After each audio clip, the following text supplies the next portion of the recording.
Imam Ali, in the last few years, Islam, in the minds of most people, is associated with violence and terrorism because of the many terrorist attacks carried out by Muslims. How do you explain that Islam is really a religion of peace? First of all, I think we have to clarify that not everything that Muslims do is the representations of Islam itself. There are many Catholics probably do things which is not Catholicism. It's not Christian people do, it's not Christianity. And so this is the case of Islam as well. We have seen in the past, at least in recent years, that many Muslims involved in terror, or some Muslims involved in terrorism.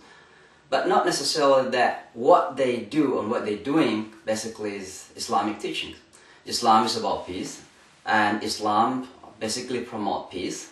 And if we come back to the teachings of the Holy Quran, killing innocent civilians is absolutely and strictly prohibited.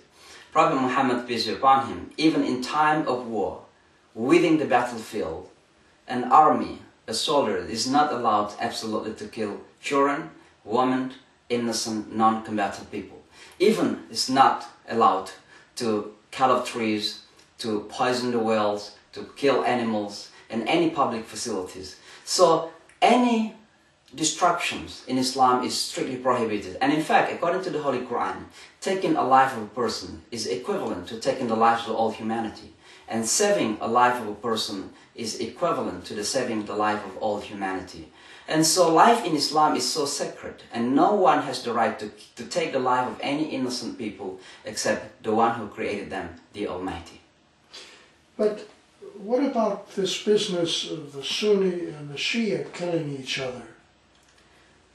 In many places of the Muslim world, Shia and Sunni basically live side by side as good neighbors. In fact, sometimes we don't ask ourselves either we are Sunni or we are Shia. I have some Shia people praying behind me. Sometimes I pray behind the Shia Imams. It is because of political involvement that Sunni and Shia become more hostile to one another.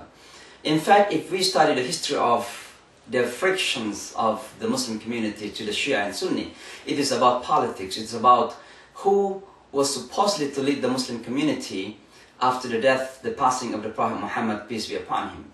So there is a minority who tended to say that Ali is supposedly to lead the Muslim community, who is the son-in-law of Prophet Muhammad.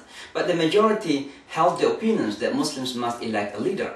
And they elected Abu Bakr at the time. Because of these political different views, different opinions on the appointment and the election of leadership, Muslims divided into two sections. So in the beginning it was not a religious issue.